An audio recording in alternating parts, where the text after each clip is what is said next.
Buenos días y bienvenidos a mundodesconocido.es. Mire usted este objeto, obsérvelo. A primera vista parecería un objeto esférico fabricado por alguna cultura aborigen. El diseño es mío, está hecho en 3D, pero me he ceñido absolutamente a las fotografías originales que existen sobre estos objetos. Y era importante que usted lo viera en perspectiva. ¿Qué le parecería si yo le digo que este objeto fue extraído de una mina y la fecha en la que ese objeto fue construido está datada en hace 3.000 millones de años, según la datación sedimentaria? Sorprendente, ¿no? El misterio no termina aquí, esto es mucho más complejo de lo que parece. La parte exterior de las esferas es de pirofilita, es un material bastante blando. Pero muchas de estas esferas tienen una característica muy interesante, y es que son huecas. Sí, huecas. Pero esa oquedad que tienen en su interior disponen de un caparazón con una dureza superior al acero común. De hecho, la concha interior está hecha en acero niquelado. El acero niquelado es un material que la naturaleza de manera espontánea lo produce. También se ha podido ver o constatar que esas esferas no son meteoritos, no. Y todavía hay más. En su interior, dentro de ese caparazón, se encontró una masa esponjosa que en contacto con el aire se convertía en polvo. Interesante, ¿verdad? Y extraño sobre todo.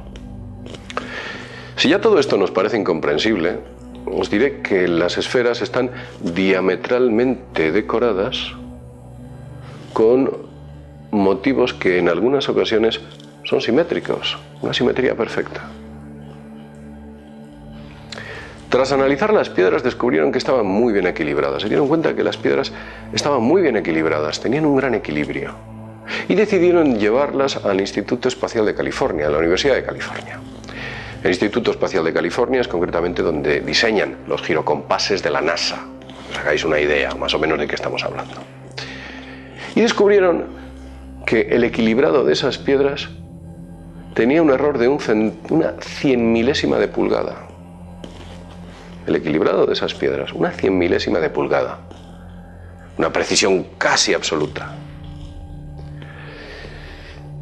Parece ser que algunas personas han llegado incluso a especular que este tipo de equilibrios son muy óptimos en gravedad cero, donde el equilibrio es importante. Pero vamos a continuar hablando de este misterio. ¿De dónde vienen las piedras? ¿De dónde vienen todas estas piedras esféricas? Estas piedras tienen un nombre. Las llaman las piedras de Keldrop, concretamente. Es así como las denominan.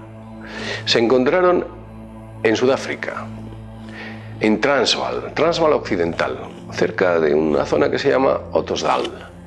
Los mineros que allí trabajan en esas minas, a lo largo de estos últimos 30 años han encontrado 200 de estas esferas, ni más ni menos. Todas ellas tienen un diámetro parecido, que oscila entre los 2,5 centímetros y los 10 centímetros. Todo un misterio. No encajan históricamente estas piedras. ¿Cómo las coloca usted dentro del contexto histórico? 3.000 millones de años.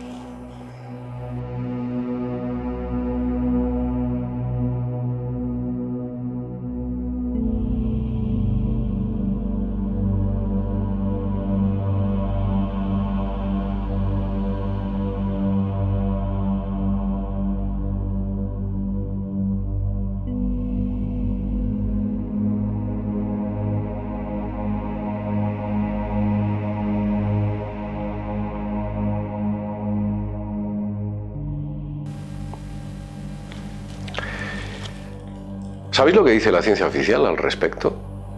Porque la ciencia oficial tiene explicaciones para todo. Dice que la ciencia ortodoxa dice que son de origen natural. Las piedras son de origen natural, que se han producido por igniciones volcánicas que casualmente produjeron estos artefactos esféricos y con ese tipo de marcas. Fin de la historia. Y se quedan tan tranquilos después de dar esa explicación, desechando todo aquello que hay alrededor de las mismas piedras en sí. Veréis. Cuando la ciencia oficial se flexiona tanto para explicar lo inexplicable, yo suelo utilizar un término, lo llamo la teoría de la bala mágica. La teoría de la bala mágica. Y es lo que hace la ciencia muchas veces, veréis. Os voy a explicar qué es la teoría de la bala mágica muy rápidamente. El 22 de noviembre del año 1963 fue asesinado el presidente John Fitzgerald Kennedy. Para investigar ese asesinato se creó una comisión, la llamada Comisión Warren. Hizo un montón de libros, de documentos, redactó cómo hizo, cómo fue, quién lo hizo, motivaciones, bien. Pero la Comisión Warren tenía un gran problema. Y es que se encontró solamente una bala en el vehículo. Una bala. Pero es que había muchas heridas. Habían herido a Connally, el gobernador, habían herido a Kennedy. El coche mostraba orificios de balas por distintos sitios. Y tenían que explicar de alguna manera que una sola bala,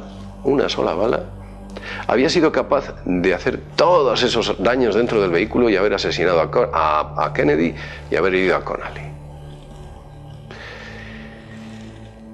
Claro, el problema era mucho más profundo porque la bala tenía que haber girado 90 grados en una dirección, 90 en otra, haber vuelto dramáticamente un giro extraño en otra para poder golpear a Connally. Después finalmente se encontró la bala, y mirad lo que os voy a decir, intacta en el asiento, perdón, en la puerta del copiloto.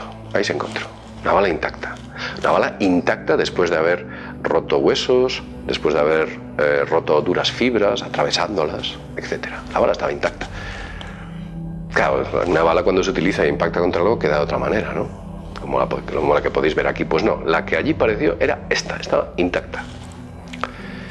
Pero claro, la Comisión Warren tuvo que hacer algo para que todo el mundo se creyese la teoría de la bala única. Y voy aquí un poco a lo que se dice sobre las esferas de las que hemos estado hablando. Para explicar la bala única se llamó a un científico de la NASA, a Thomas Canning, que así se llamaba este señor. Este señor le dijeron, tú tienes que hacer lo que sea, pero tienes que demostrar que una sola bala fue capaz de hacer todo eso.